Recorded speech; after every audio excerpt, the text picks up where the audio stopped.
Welcome back to Black Girl Couch Reviews. I'm your host, Christina. We're back for the third episode in the second season of The Bear, entitled Sundae, written by Karen Joseph Adcock and Catherine Shatina, directed by Joanna Kahlo.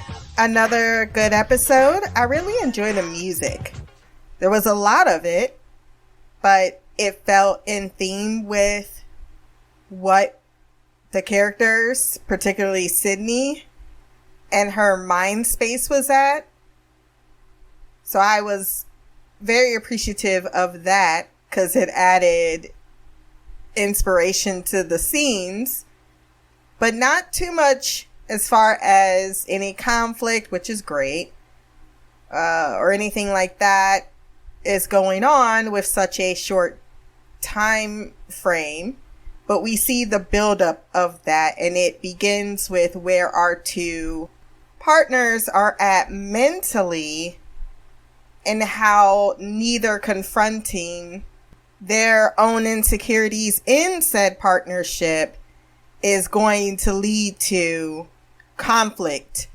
It's very much hit home this episode that having a strong partnership is not detrimental, but essential. There we go. But can be detrimental if it's not strong to a successful enterprise. It's not so much about the food, even though we begin with a palate cleanser, so to speak, our understanding of the restaurant world from a viewpoint if you are someone who isn't as, versed on exactly what it means to be in that particular enterprise. But I like that they highlighted everyone can cook, everyone can bring something to the table that's delicious, but it's more about the partnership, and it's also about your customer service, your staff. These are the important elements that elevate you from everyone else, from the competition, and you need something to set you apart from the competition. I like that she really got and talked to other people to get the experience of what she's kind of getting herself into and putting it once again upon her shoulders to make sure goes smoothly. But that's getting a little bit too ahead of ourselves in how these two people handle their new goal that they both want together, but have not really had much communication despite how well they communicate or understand each other about the interpersonal things going on. Before we jump into the recap, wherever you listen to this podcast, Podbean, Stitcher, Apple Podcasts, Spotify, go down to the rating section, drop some stars, leave a review. My social media will be there as well. If you want to send feedback, blackgirlcouch@gmail.com, or you can leave a comment below. Carmi shares in AAA that while he is cynical about opening the restaurant, he's committing or trying to commit to a positive and healthy response to an exciting new adventure. We've seen this already, correct? When they're talking to the uncle, and you see that Sydney has a very excited, she's full of, what's the opposite word? I don't want to say hope, but she is, she's definitely far more optimistic. There we go. Whereas Carmi sees nothing but himself and everyone else descending into a dark cesspit of misery, anxiety, and constant pressure and self-degradation. You're all going to die down here. So much so that this should be fun. This should be entertaining. But he has to Google those words because he can't reconcile that feeling with his new venture. So he wants to be a part of, or at least inspire, that same optimism that Sydney has to her and probably everyone else around him, but he has no idea what really that is. Because Nat's excited, Tina's excited, Marcus is everyone is ready and willing to take the risk. And he, while willing to take the risk, is very much finding himself emotionally detached. His concept of the idea of fun, what's fun for him, was ruined by his family, as it would always end in broken promises or disaster. Why the fuck do you have to ruin it? This is where I be thinking, we don't know that much about Carmine. And if your family, he didn't say my brother, he didn't say my mother or my father, he said my family. There's something about his family, even with the good intention Nat, that as the youngest truly eroded a lot of his emotional development as a child, on top of the other issues. I don't call them issues, but impediments that he had to overcome. He's open to fun, quote unquote, whatever that means, so that he can relate and transfer that feeling to his new outlook on life, restarting himself again into that mindset. But cooking is not fun for him. It's something he is ridiculously good at, but he himself does not find it fulfilling in that particular way as Sydney does. So he's going to be searching for that, and I think he finds it in, I forgot the girl's name already. I'm sorry, I really didn't even mean to forget your name. I just did not write it down in my notes. I know I didn't. It was like a 5-second phone call, and I was like, okay. So 11 weeks to open. I like the transition right to Sydney, and it's a close-up focal point of Sydney. There's definitely a mirroring effect between our two partners and their own struggles around the same goal.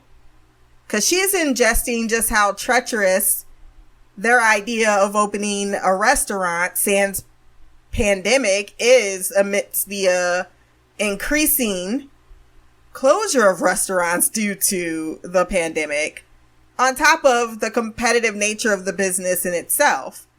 It piggybacks off of what I've stated prior. Sydney is about redemption, and her biggest insecurity is failing. And now she has someone she wants to and can help her succeed. While cooking and perfecting their menu, Sydney realizes having great desserts is a key factor in setting them apart, because many restaurants don't have them, and suggests that Marcus, on his flyer miles, be sent to Copenhagen. I love, she's like, we're just going to use your white privilege to send Marcus to get some wild inspiration since his mom is stable right now. Something Carmine has also been wavelengthing, and that's where they work really good. Because these things like this, they don't need to have conversations about, because it's the simplistic task. It's not personal. I don't know what was supposed to be going on with that radicchio salad, but it did not even look tasty to me.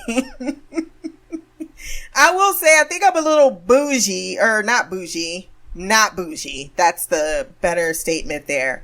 Some of that fancy food, I was like, I don't know why oranges and radicchio go good together, or grapefruit, whatever the fuck that was, and put nuts in it. I'm just like, I don't think that I'm that much of a foodie. I like good shit. I want to taste good things, but certainly not as adventurous as I would like to be. And I discovered that very recently in London when I went down a food market. I was like, oh, I don't know. It was the one time I was ashamed to be American. I mean, it's not the only time, but, you know, the only time in London. He said, I want to make a suggestion after she uses too much salt. Our palates are fucked.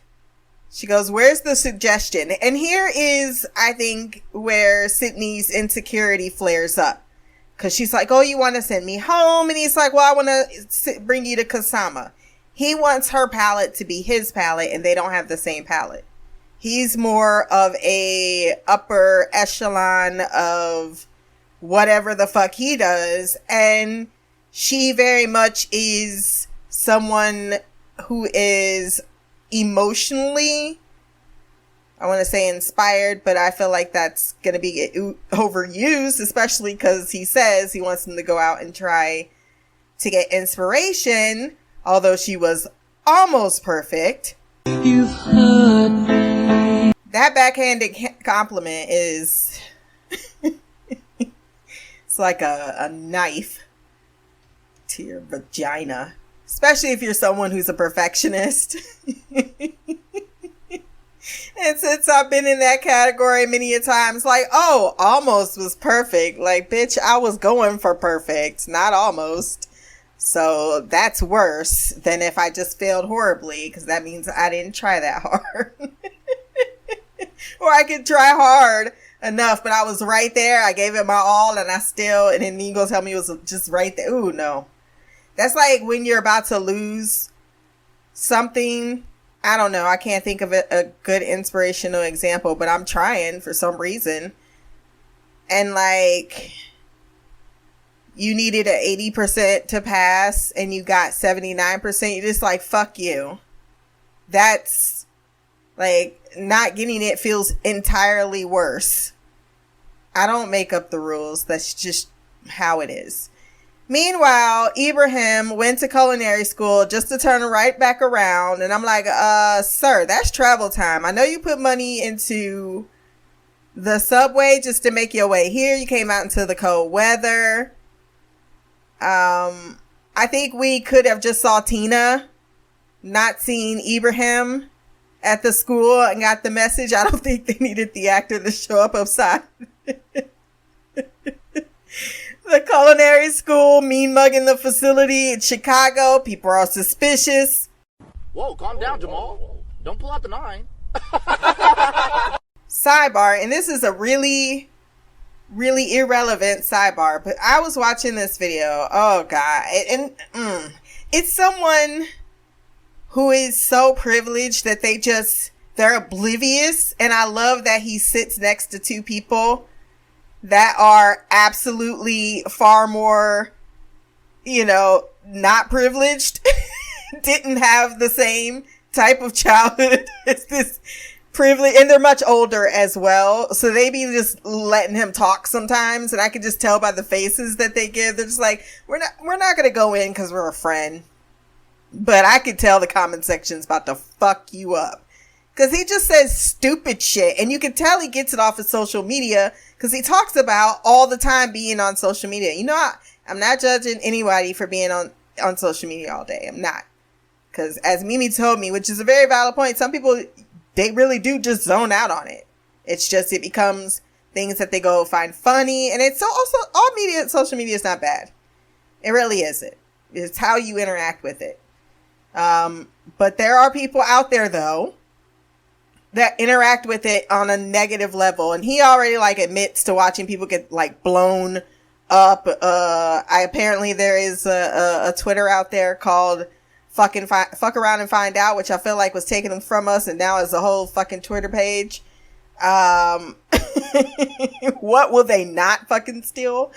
But it just really bothered me because as I was watching the framing and the camera work in this episode, it became very, very obvious they were still having high protocols around, keeping a distance between people.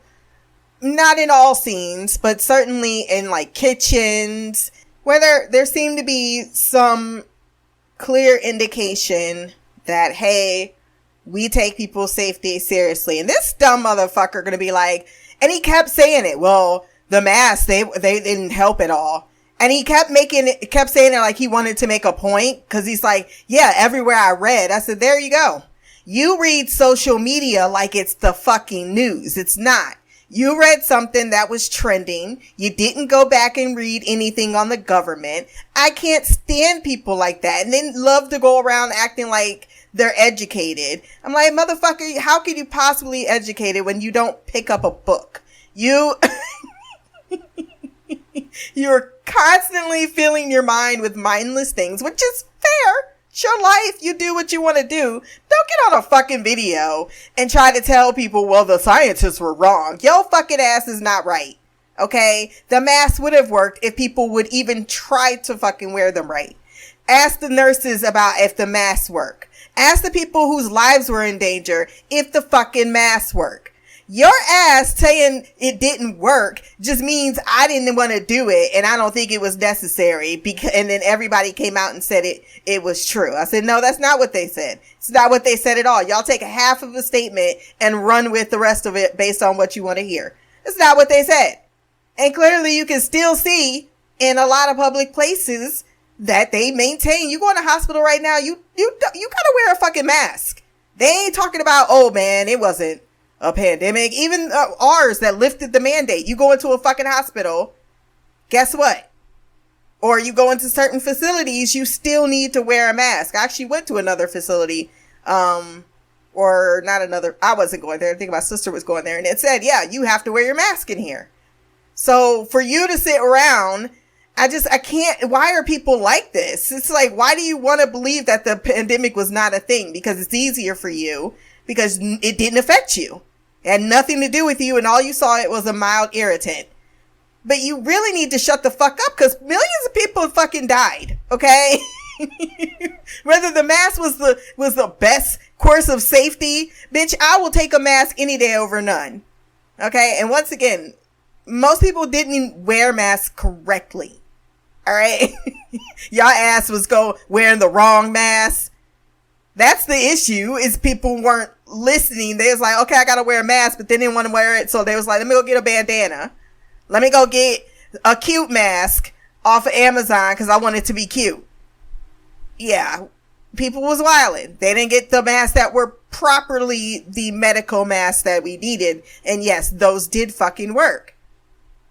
I would love y'all to go back to like 17th century and shit, as they're dying of the plague, and they're like, hey, this mask will save you. I think they would be, it's just, ooh, I literally want to, every time he talks, I want to just strangle him out, because it's just so fucking privileged.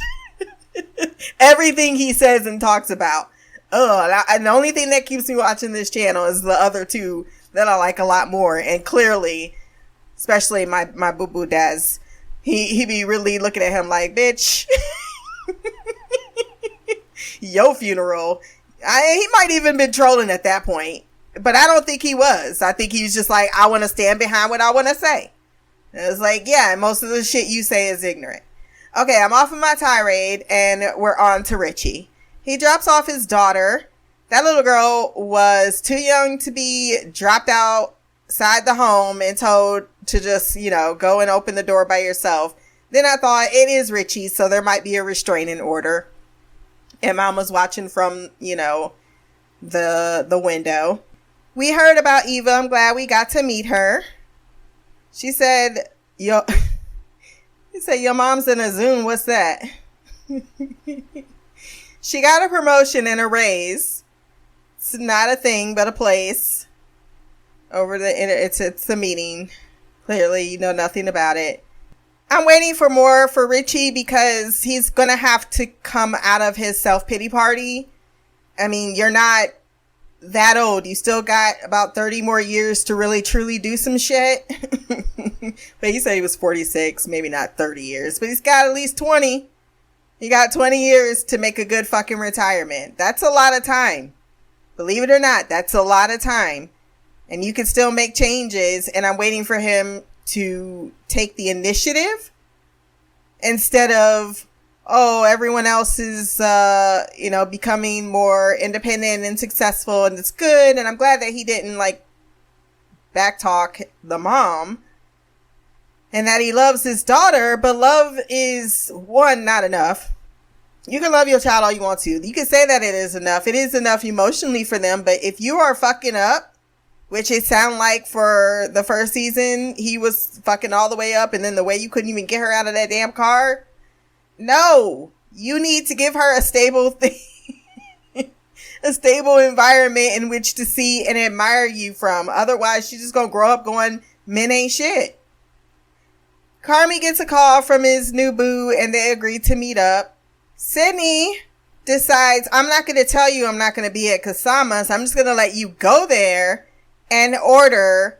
And I'm going to go somewhere else because I like to binge eat and do other things instead of simply telling the man that's not where I'm going to get my inspiration, even though that may be where you get yours. And truly, it's not inspiration for you. It's inspiration for me. And I think she internalizes that. Like, oh, you're sending me home. No. I'm not sending you home. This is not a punishment. But she takes it in that way. And she's even reading a book that her dad's trying to say, hey, you need to have some courage and some confidence if you're going to be moving forward and having a voice like you keep saying that you want. Then turn around and get irritated because he bailed on you for the rest of the day when you never answered and didn't intend to about how you was not going to show up at Kasama's, even though I'm sure bailing on the entire day was not what she intended. Probably just, going around doing a little taste. I think maybe she was annoyed by the fact that not only was he bailing, it was like, oh, good job on the, go after the new hires, or just take the day off. Like, bitch, we're opening in 11 weeks. What do you mean take the day off? There's no taking the day off. Don't you understand where my mindset is? But no, he doesn't, because you don't talk. I know you lack that confidence and you feel inferior and subpar to your mentor, but the conversation highway goes both ways. And when communication breaks down, thus the traffic jam begins. On the other hand, Carmi consistently leaves her to do all of the tedious, hard managing work like hiring, posting flyers, checking the online ads. She's Olivia Pope in this situation. She's the fixer. And he relies too heavily on her, and not only that, abruptly kind of puts things on her based on whatever's going on in his personal life. I did like to see Sydney visiting real Chicago restaurants. Maybe sent me the compilation. Thank you, on Instagram. She's watching how the business is run. She's learning. She's asking for advice. She's listening. She's doing the things that one should do so that they have a 360 overview of what to expect going forward. And Carmi's like, we're gonna fucking wing it. She is told repeatedly that having a partner you can trust is essential. Carmi trusted explicitly, probably too much, because she can't stand on 3 legs. She sure as shit can't stand on 4. But I think he has 1 leg in and 1 leg out. So that's where my 3-legged analogy comes from. Whereas Sid believes she trusts Carmi because she wants to, but knows dang well he's a ticking time bomb of issues. Very brilliant, very troubled. I'm glad he's opening up, but 3 episodes in and we haven't even mentioned his brother or mother. Well, we did mention his brother, but we never really went further into that. He hasn't really truly done any work in that direction as far as reconciling his suicide. We don't know what's going on with the mama, but there is a familial history with this restaurant that involves a lot of contentious incidents in his past that she doesn't even know about, nor has she even tried to seek that shit out. I know if I was going to partner, I'm like, let me go ahead and look into Michael. I would so be bringing up all the documents where she's searching all them restaurants. But like, how do I open sealed records? Also really shitty that it's common for partners to steal all the money and bail, leaving their partners high and dry. On top of bankrupting their dream, that's fucked up. My favorite chef that she visited, of course, was the black chef. Because she had the funniest response. And she's like, oh yeah, I'm not doing it. Like, I'm glad you did solo. You're going solo. Well, I kind of have a partner. What's your net share? Oh, no, not like that. We just work together. Wouldn't let that shit happen to me, though. Finally finding some courage, she calls Carmi, but he doesn't answer. So she calls Marcus. Mimi, I don't think they smashed. She was too calm in that conversation. I'm glad that we squashed that because that was haunting me. But now I do get it. He's nursing a crush that Fock calls him out on.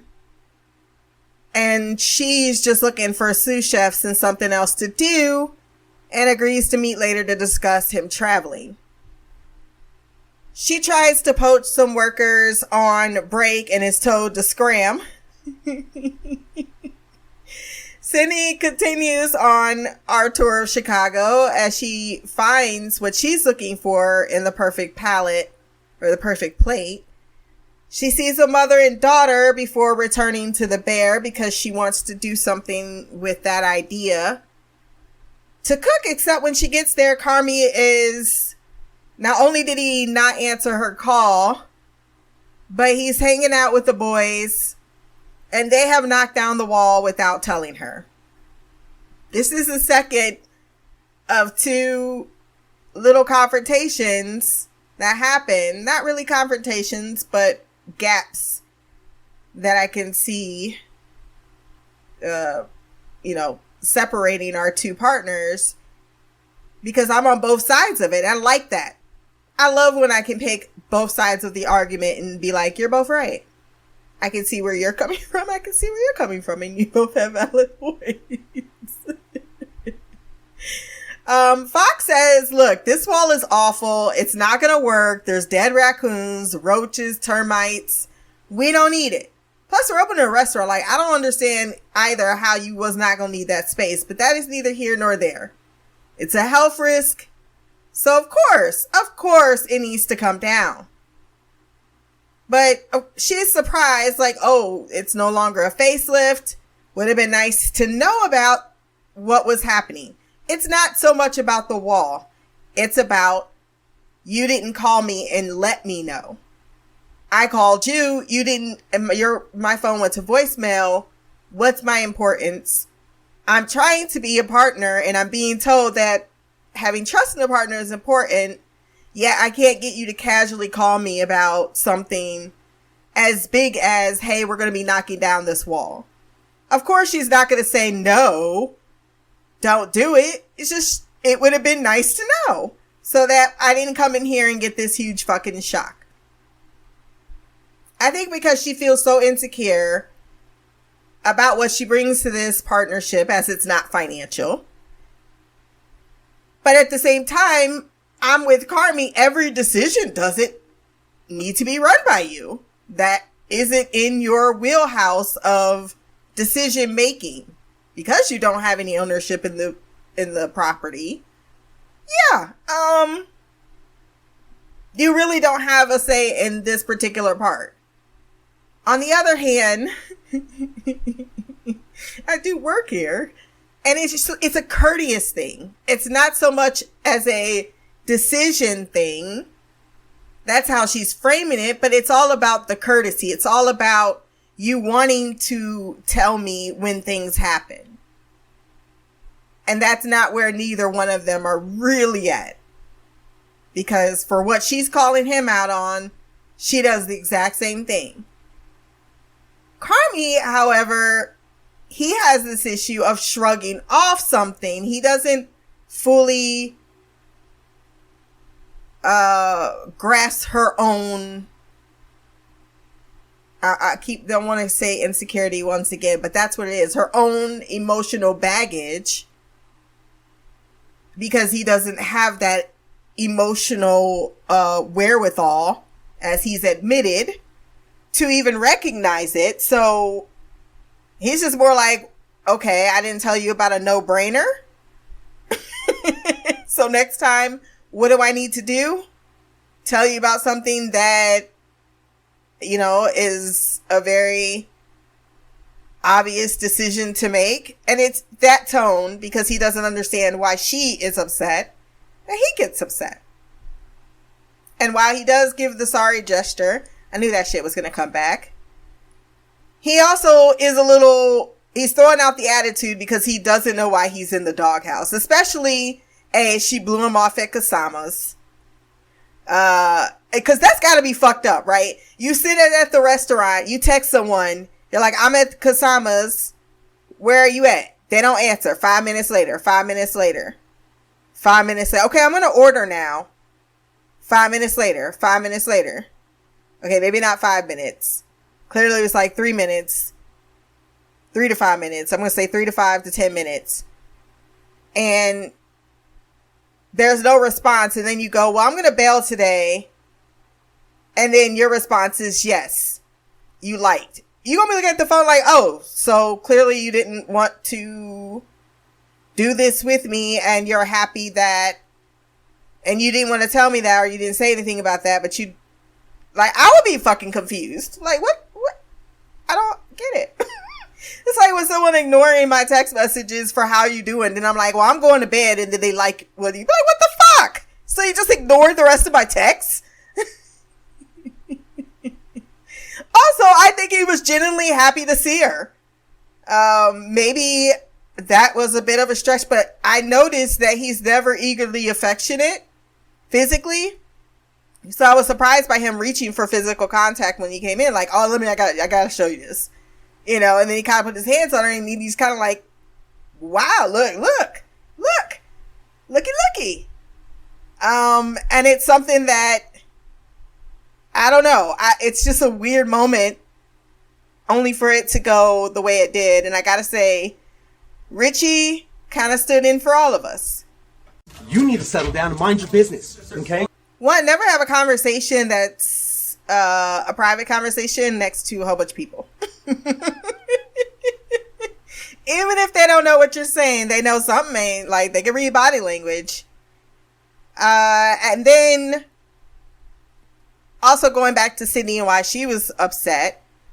I'm out here putting out flyers, trying to hustle sous chefs, and you're knocking down walls? And you couldn't even tell me you were knocking down walls? So yeah. She goes outside and asks for a favor from a friend. She goes to cook in the friend's kitchen. However, is disappointed that despite her entire day searching for what she wants, she can't make it. Because it's missing. Whatever she had, it was there, but now it's just starting to elude her grasp. That's kind of how art works, so I understand her frustration. And she was kind of derailed after finding that because of her relationship with her partner. And it's really breaking down to the communication portion. These are very proud, private, pragmatic people. And while the side of things that are very pragmatic, they excel at, it's the other two that they rather suck at. They suck really bad. That's all I really have to say towards this episode. But I do like how they are traversing everyone's mental headspace, even if it's just touching base with, like, Tina being disappointed about Ibrahim, you know, Richie still realizing that he's becoming more and more isolated, particularly when it comes to success, and even Marcus falling a little further into a crush that's not reciprocated. And yeah, Carmi being and wanting to find something that is going to lead him to a happier feeling about, or I don't know. I'm still working that one out. I'm not going to voice that one because I feel like I need a few episodes more before I can give a better analysis of where Carmi's at. Which is a good segue into feedback.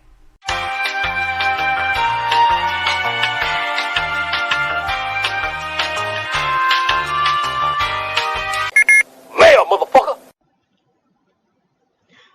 What up, Stina? It's Mimi. This is my feedback for The Bear, Season 2, Episode 3. I finished listening to both the podcasts that you put out for The Bear, so I'm all caught up. But I watched Episode 3 last week sometime. I know that I really, really enjoyed it. I don't know what it is about, centering the episode around Sid. It kind of gave me more of a impression of the type of a person she is, and it seems like she knows quite a few people in Chicago, like food industry. I'm trying to understand why, like, this is the thing that I'm like trying to figure out. Like, I know they're working on the menu. I know they're trying to make this like a destination, like in Chicago. But what I don't understand is, like, are they just gonna say fuck it to the the base of people that already go there?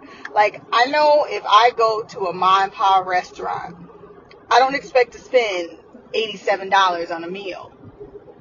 If y'all were the beef and y'all had those type of things, like, why wouldn't you still have those? Like, I get adding something nice to the restaurant, but revamping it and making it a completely different type of restaurant, especially because it's still in the same area, where clearly, like, restaurants like that, it sounds like if it's kind of crime infested, they have the people in that area don't have as much money.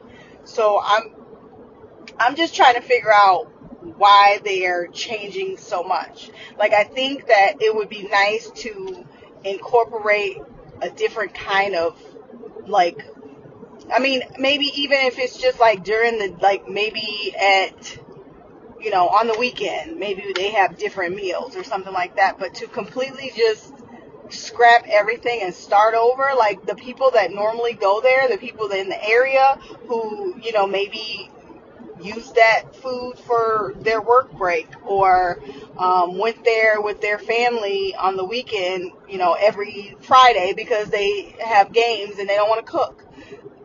That's not going to be something that's feasible for them. So that's the thing that, as I see them trying different type of food, and I should say Sid trying different types of food, and they're at Carmi's place, like, working on, recipes and stuff. That's what I'm thinking about. Because the type of food that they plating up, that's not the same type of shit they was making before. So y'all just completely disregarding the people that made y'all establishment what it was, and, live in the area.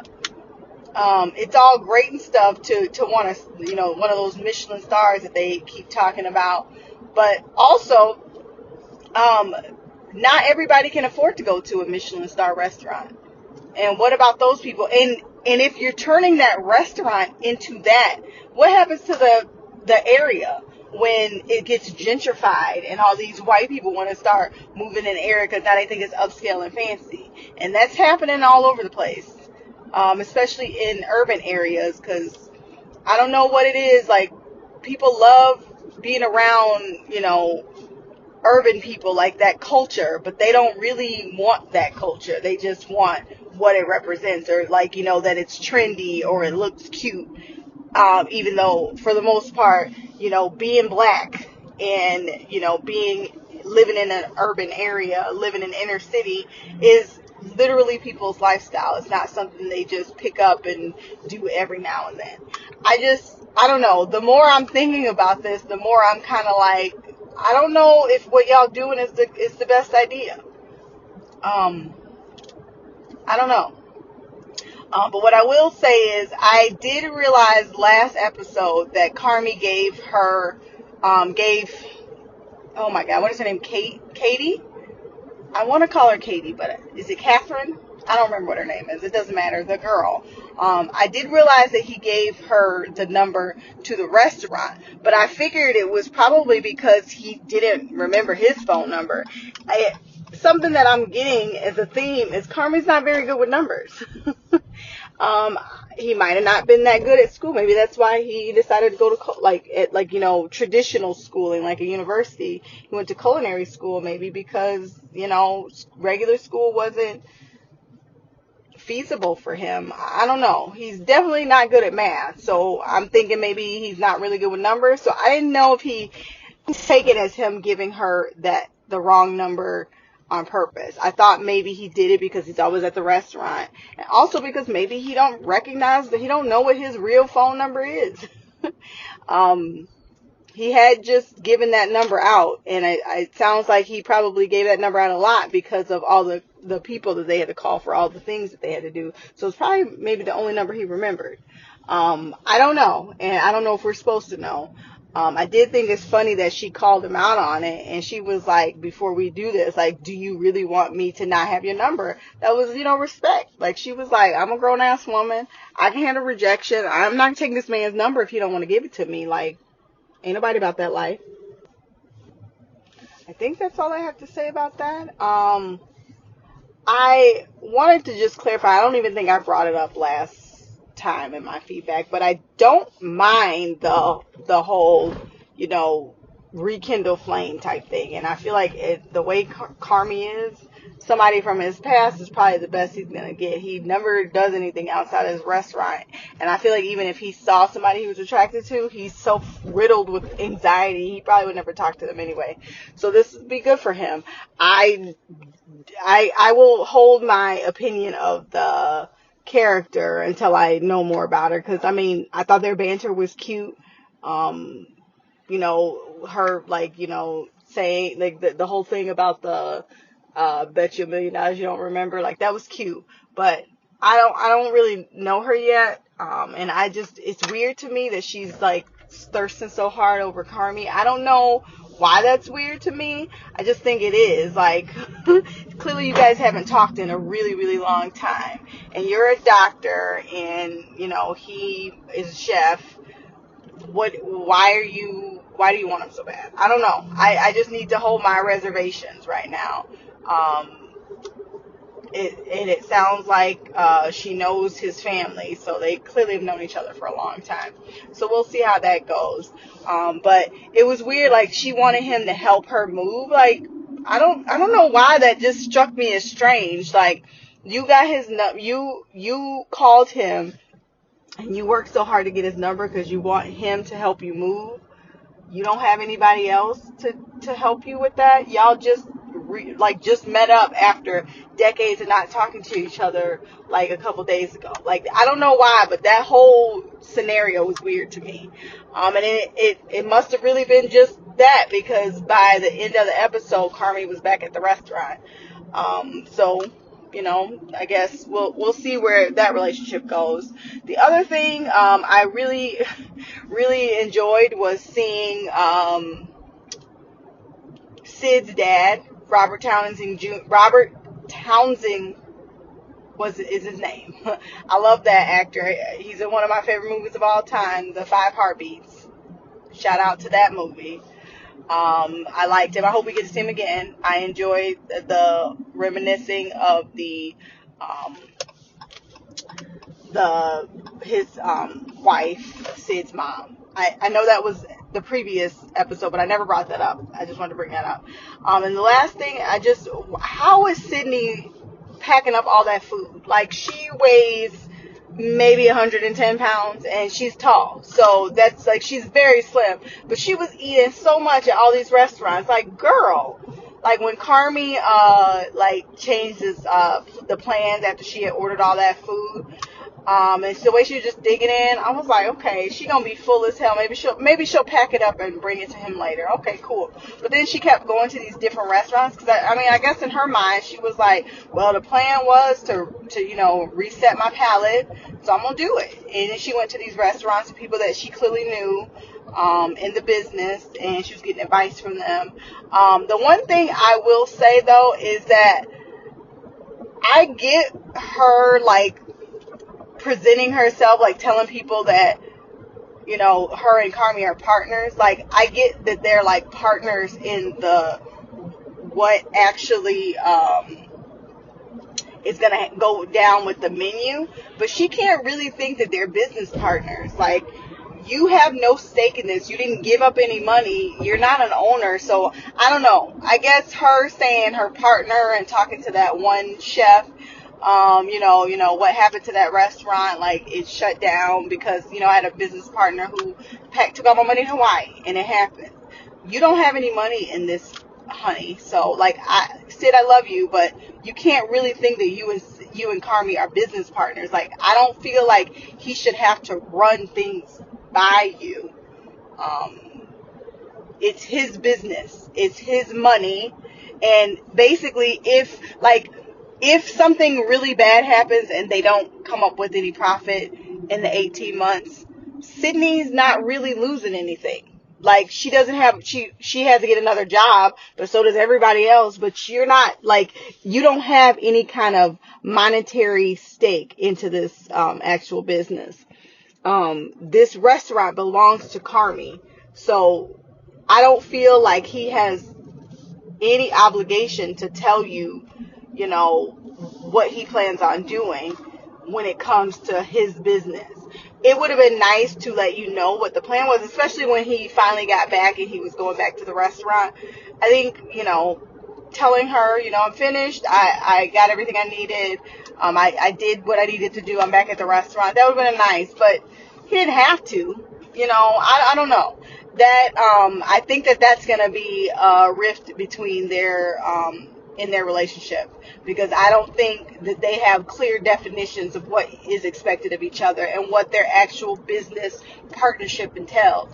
I think Sydney is under the impression that she has more stake in this than she really does. And until her and Carmi actually have a conversation about that, that's probably going to be something that's going to get between them. I don't think Carmi has no problem including her, but I don't think he has any obligation, and I don't think she has the right to be upset with him, which is where I feel like this is going. I am looking forward to doing a little dive into all the characters so we can see what's going on. I'm very curious as to why the one chef doesn't want to go to culinary school. Does he feel like, school isn't his thing? Does he think he doesn't need it? It seems like he wasn't doing well, and maybe he's scared of failure. I don't know. But I like where this is going, and I can't wait to dive into episode 4. So I will end it here. Until next time, love, peace, hair grease, and black girl magic. Queen of the couch, Mimi out. That was Queen Mimi with her thoughts on the episode. She already sent me episode 4. You actually clarified something for me, and I'm glad, because that actually makes more sense. That I misread that scene completely, and does make a lot more sense, because I thought it was weird too that she would blow him off. But no, she was at Kusama's and then he blew her off. That makes so much more sense. Why didn't I put that together? Maybe because I thought she was the blue I knew that she was the blue. Man. Wow. I wrote that wrong. So wrong in my notes. But because you clarified that perfectly. Yeah, actually that ties into the end scene much better. And I think now I'm tipping the scales just a bit more on Sydney's side than I was previously, even though I think what you also stated about what her role is in this quote unquote partnership hasn't really been defined. But I have feelings about that too. So first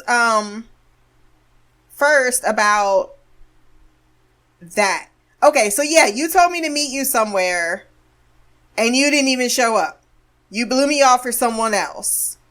Okay, yes, that's a problem. Especially if we're supposed to be working towards a goal together and I truly do feel like I need some inspiration.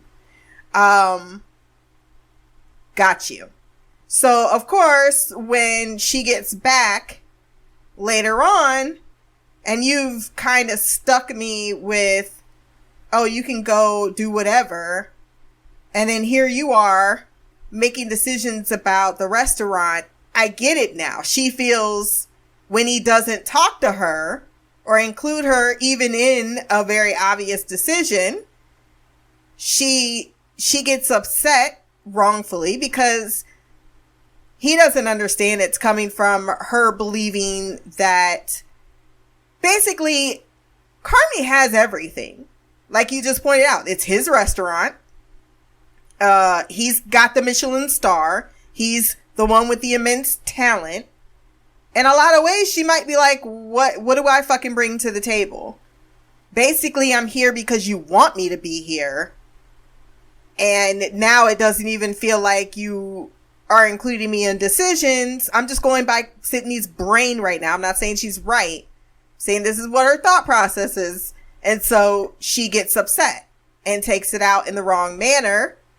But you're correct in your assertion that this is going to cause a rift because the same thing. It's like, yeah, you're not. It's the same thing I say. You kind of don't need to, other than common courtesy. He doesn't technically need to tell you that. But the caveat to that, in my opinion anyway, is that honestly, I don't think that he would be opening a restaurant if it wasn't for Sydney's desire to do more with what this place is and also with what his talent is. So in my mind, while certainly it hasn't been defined and they should, in a little bit more ways, I guess they could, but in a way between these two people,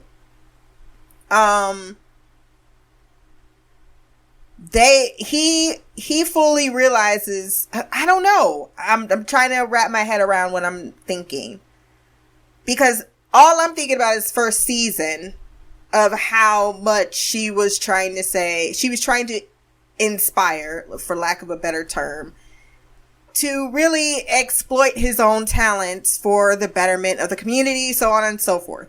And that we'll get into your first comment as well, because that's the one I actually kind of disagree on. But at the same time, the entirety of season 1 and even now, he puts the burden of running this business on Sydney's shoulders, and to a lesser extent, particularly with the financial and the legal stuff, on his sister's shoulders.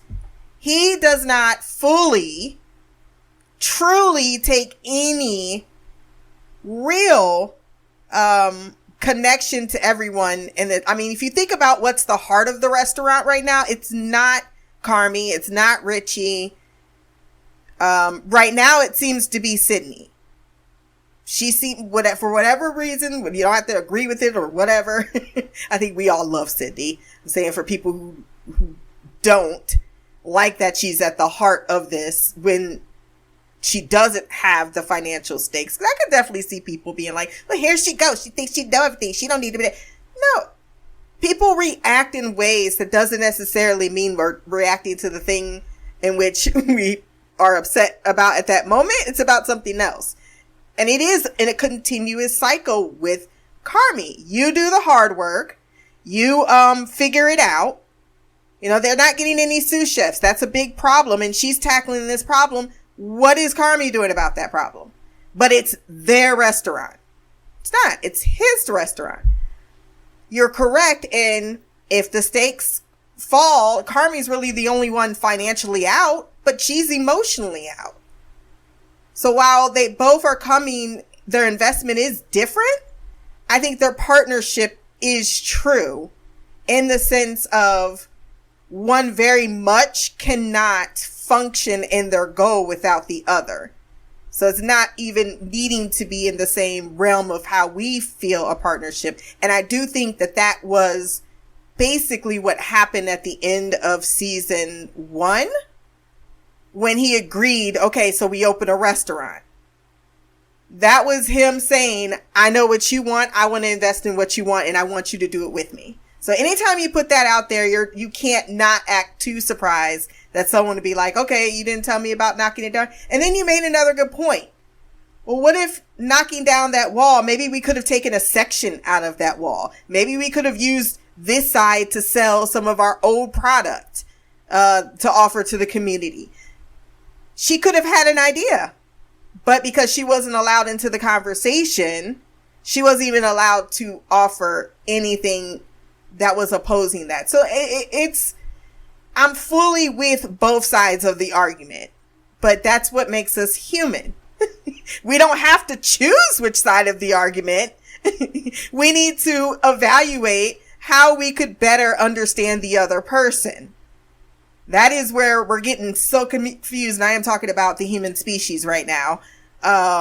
Is we all want to pick a side. And yes, I'm so with you, Fred Johnson. It's a dream, but we all have to pick a side. Yes, we do in some sense, but it doesn't mean we should not or ignore the, where the other person is coming from so that we can find a fucking compromise. So yeah, that all makes more sense now that she's the one was at the restaurant. She was the one getting blown off, and he blew off because he's trying to find what he thinks is missing, which is his overall emotional investment. Like, he's got the financial part, but he's not emotionally invested. She's got the emotional investment and she doesn't have the financial part. Where was I at in my notes here? I was talking about Ibram. So I think that Ibram is one of those, I've been doing this job for 30 something years. I know how to do what I did good, but I never really, it feels like with Tina, she always aspired to be more. Whereas Ibrahim's like, yeah, this was just a job and I got good at it. I don't think he necessarily aspires to be more and wants to be more. And he doesn't, he's being dragged into kind of marrying Richie a little bit into this century, but he's also, I mean, he's just, he's not ready for it. He's overwhelmed by it. Everything's moving on without him. Everyone's in a somewhat similar place, but, that's where he's coming from. He's just, but just remember too, when he was trying to cook for family meal and it was disgusting. He's not a chef. He's not a cooker. I don't think he has the same cooker. I don't think cooker is a word, is it? But he doesn't have the same acumen as the others. And he knows it.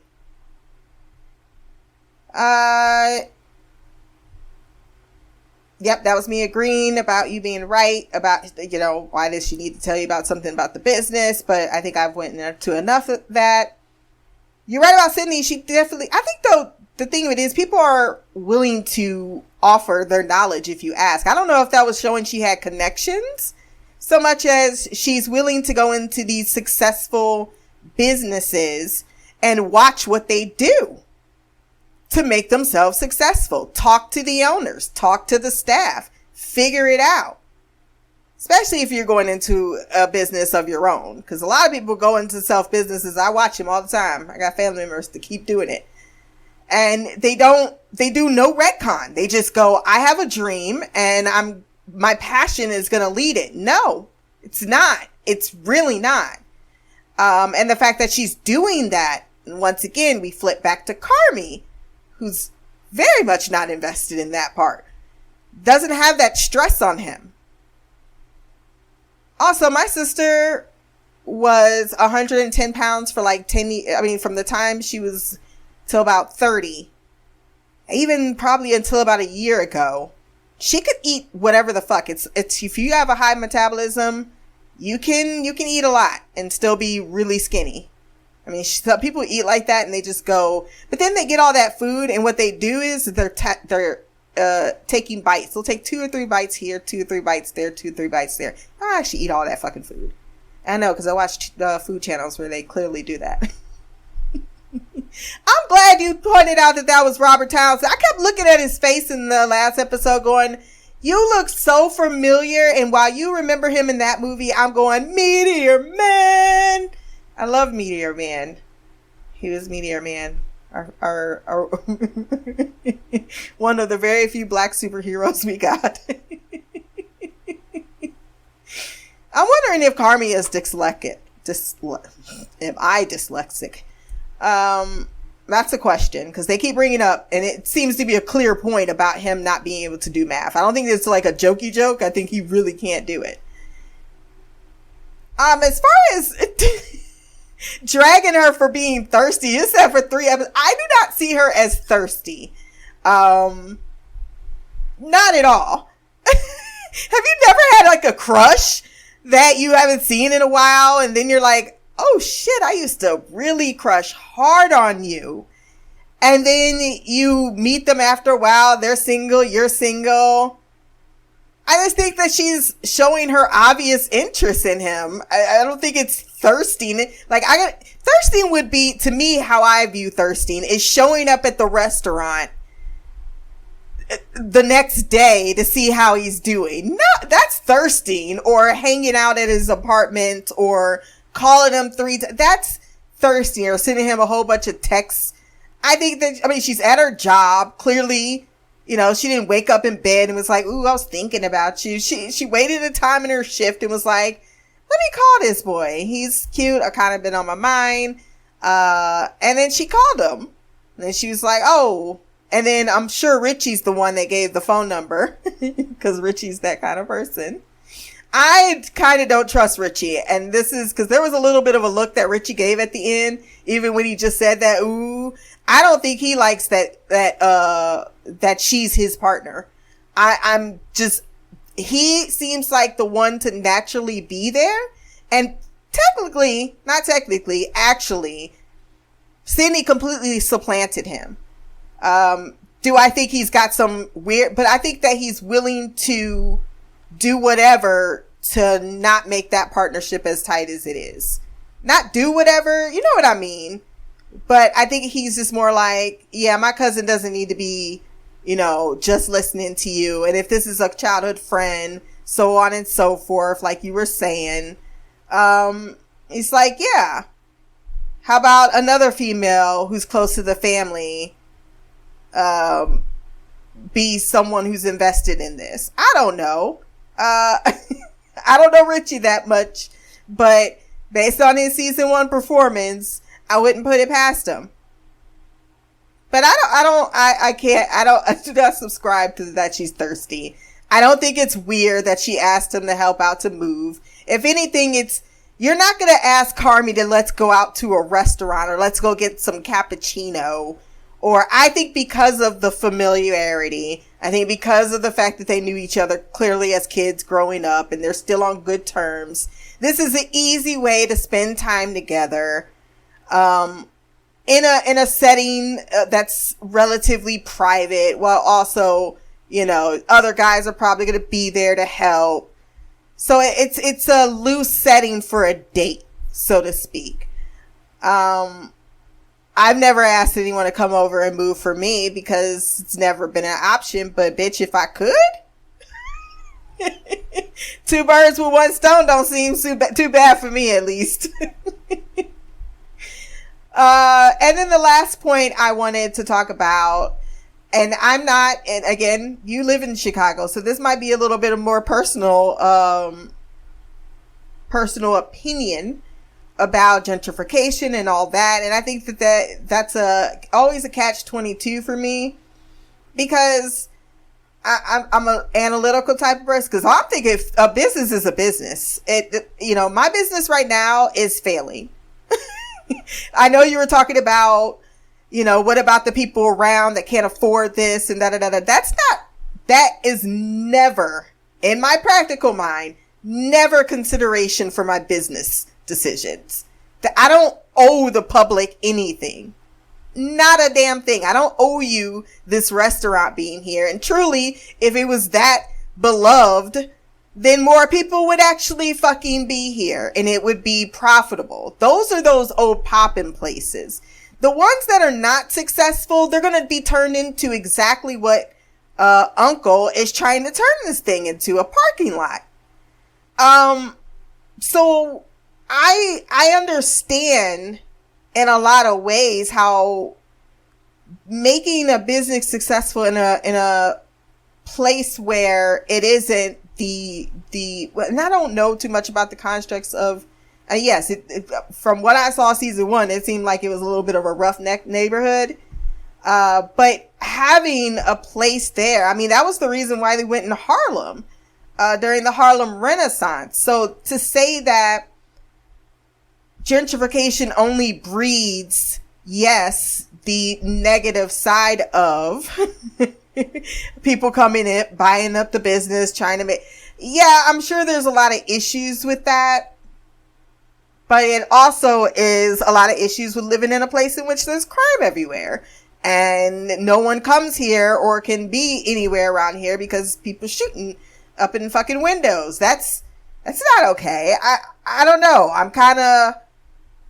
I don't know as much about it to really act like I'm an expert on gentrification, because I'm not. But I do think in a practical sense that while, yes, this seems to mean something to some people, change happens and it should never be, impeded by nostalgia.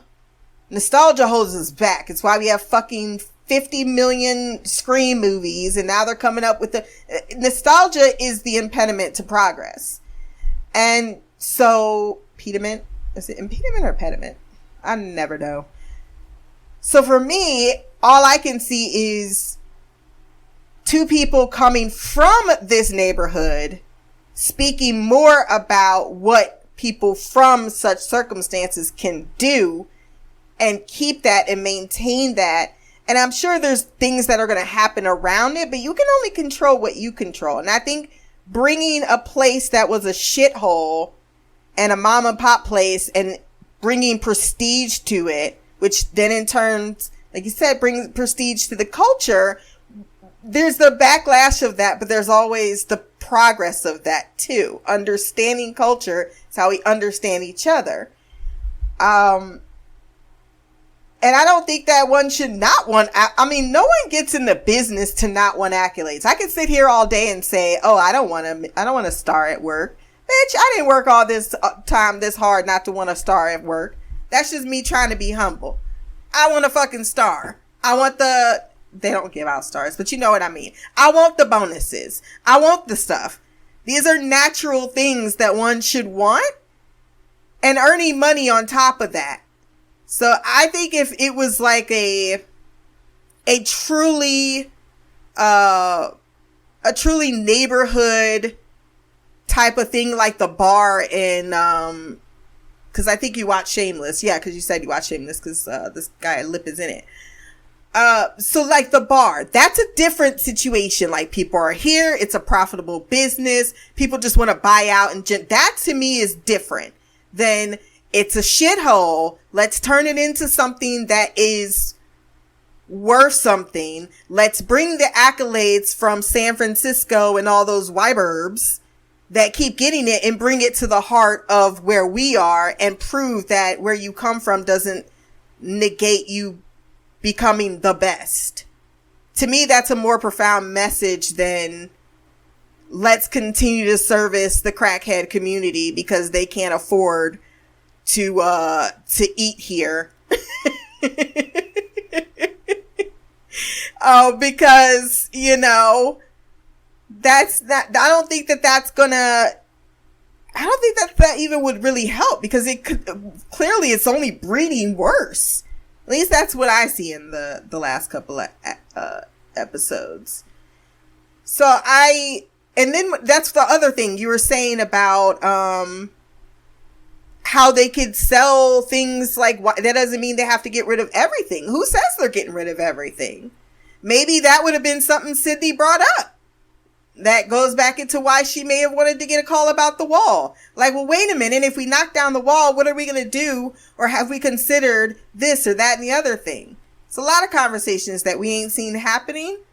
That's a good question, though. There's nothing to say that they wouldn't service that. I mean, well, if you're going for high scale, you wouldn't really sell sandwiches in the back. But maybe you would. I don't know. I have no idea. I still can't even picture the layout of this place. So I'm I have no idea what their plans are in the future. But I think that ties into, I think that both things can still be attained. They don't have to be mutually exclusive. But I think you bring up some good points. And honestly, if you know more about gentrification, let me know, because I don't know. I only know one neighborhood that it happened for, and I can't say anything negative about it. It was the best fucking thing that ever happened to Tremont, and it made sense because it was close to downtown, and it got rid of all those crackheads, and they had to go somewhere else. And now that neighborhood, I can go from my mom's house and drive through there and not have to worry about being robbed at night. I always say it's a catch-22. It's nice as fuck. Really, really can't afford to live there anymore, though. So that's the part of gentrification most people kind of hate. But I'm like, that shit was going to happen. I mean, at least it happened in a place that's going to make money for the city. I know. I swear part of me is Republican when it comes to certain, like, money. Money, business, things like that, man. That's why I never can. I'm like, shoot, I think I'd be straight up Republican thoughts. But great feedback as always. Last and certainly not least is Queen Shy. Hey Christina, it's me Shy. I am here to give my feedback for season 2, episode 3 of The Bear. This one was a very interesting episode. We had 4 people having awkward conversations over the phone. Marcus and Sydney and Carmine and Claire. For the Carmine and Claire thing, the fact that I don't understand why he gave her the wrong number, because when Claire explained it, it was like, yeah, why would he do that? That makes zero sense. But to me, if some dude is giving me a fake number, whether I know his friends or family or not, I'm not calling them.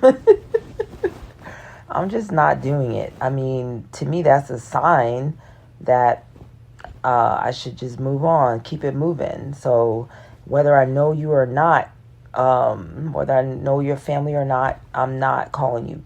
I mean, once I realize that you gave me a wrong number. But for some reason, this girl is kind of thirsty for him. So that'll be interesting to see their backstory, because they didn't show him going to help her out with the moving. So that was kind of curious that we didn't get that, because I was hoping to get a little bit more backstory, but we just saw this was more of a Sydney episode. But I will say, yeah, I'm personally, I think Claire is cute, but I'm not feeling it right now. But maybe I need them to be together.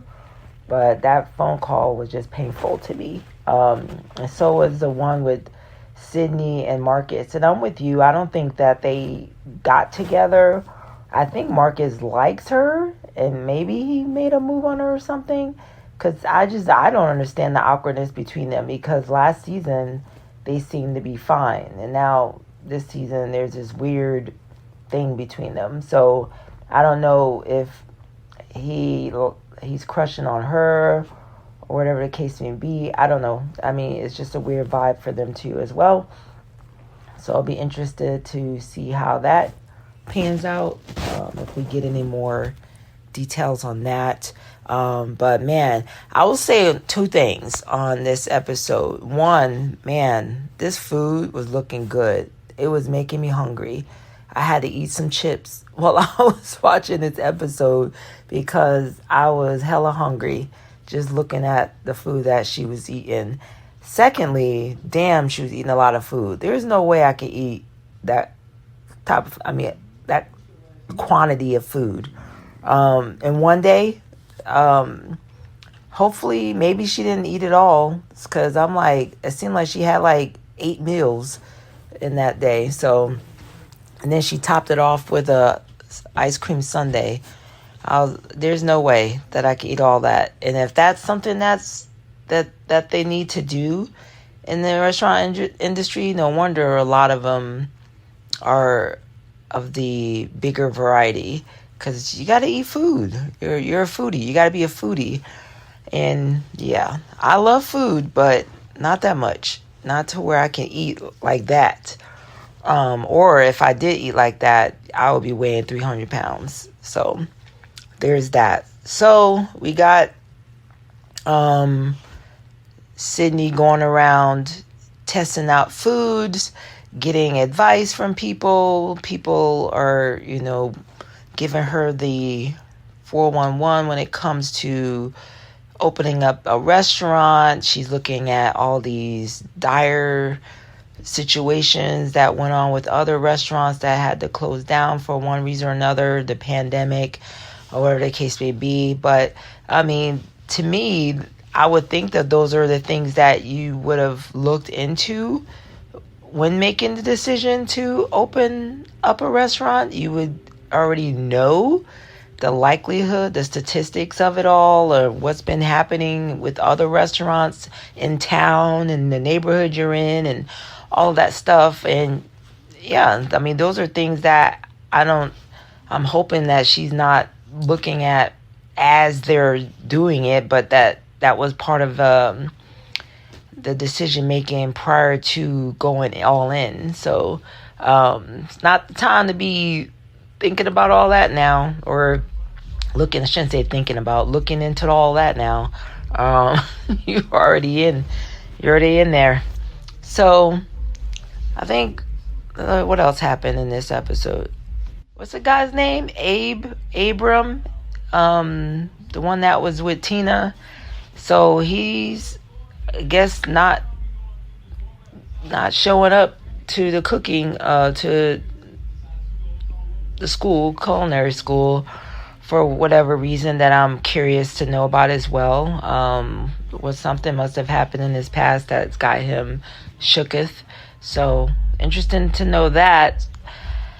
I think that's it. My son just came home, so I don't know if you can hear his loud music in the background, but of course that's the first thing he does is let it be known that he's home. I think that's all I got. This was a good episode. It wasn't my favorite out of the 3, but I liked it. I enjoyed it. Maybe because I enjoy looking at all the food. I always love that when it comes to this show.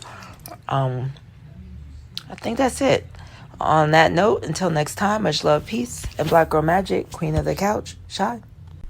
That was Queen Shy with her thoughts on the episode. Y'all two was comparing notes. I guess I'm out on the thirsting for Katie or Claire, whichever her name is. I feel bad because I don't remember her name. Not because I tried to not remember. I just blanked on her name. That scene was so fast. I didn't feel awkward. I guess I'm just gonna be the odd man on. I didn't even register the number at first. I wasn't paying that too many attention to what number he gave. And then it wasn't a fake number, as Mimi pointed out. It was the number to the restaurant, which Mimi said it made sense. I'm giving out this number all the time. I barely give out my personal number. I probably don't even know it by fucking heart. I probably was given a phone, and that's how I communicate with people. This is someone that we're dealing with who admittedly is a virgin. So no, I don't think that she's thirsty. And if anything, she's making her, and I think because of Carmi being the way he is, the same thing with Sydney showing up, if you want to make a comparison on your preferred candidate. She came in and got his attention by clearly defining what she sees in him. What are you doing here? And that seemed to have made an impression on him. And her continued faith in him seems to continue to make an impression on him, to take his talent and do it for something that he always wanted to do, now has the means to do, and feels like he finally has a potential, or has a partner that he would want, or at least I think he does want to do it. Cause like I said, that whole thing with, I gotta confront, or I gotta tell her, that was everything he went through, and she was the last thing. I always go back to that last episode and then where we are right now, because it's not been that long. But since the meantime, they've clearly had conversations, and they got to that comfortable place. This is someone who hasn't seen, like you pointed out, someone for a really long time. And, you know, they might need a little extra help figuring out that, yeah, I'm into you. But I don't see it as thirsting. At least my clarification on what thirsting is. I've seen thirsty ass bitches. She don't even got a water gun thing. Like, if you was thirsting, you'd be like, come over at my place at midnight. That's thirsting. That's, you know exactly what you're saying. You ain't coming over to your house at midnight to have a long conversation. You going over there to fuck. Cause you thirsty.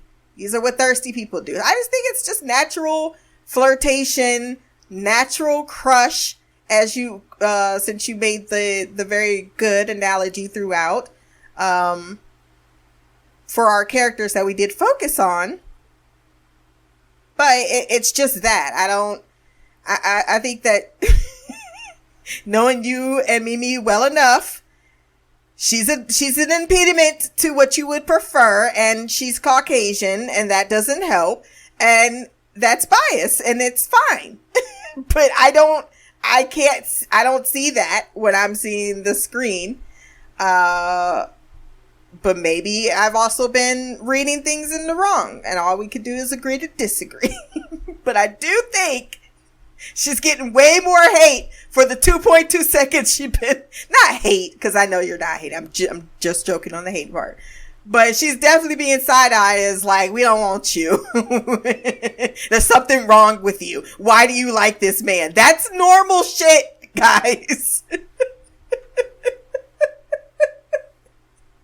I would hate to see you and get me around, y'all judging me around someone I like. Stay out, but y'all gonna be tearing me up. Oh, that tickled the shit out of me. As soon as you said thirsty, I swear to God, I fell out of my chair laughing. It's like, yeah. That's exactly what she is. She's not thirsty. She just likes him. Oh, I'm glad I don't have no crushes. I felt like, yes, that's the scene that I had a crush. And maybe I'll just get it because I've been there. That could also be it. You know, I had my crush on Bruce Diamond for like 14, 15 whole fucking years. When we met up, I saw him again for the first time in New York. Oh my gosh. I probably came off thirsty. And spoiler alert, this was better than how I was throwing it out there. Right? So that's all I gotta say on that. With the Marcus thing, I don't think that you're right. I don't think that it's a mutual thing. I think it's funny though, that we do have them both getting romantic feelers out there. Like I said, that parallel effect they're doing with the characters, which tells me that there is an intention. And I will take that into account as I view the rest of the season, that they do want these two characters. It is intentional for them to be spotlighted and compared and contrasted with each other. But Marcus definitely has a crush, and he doesn't...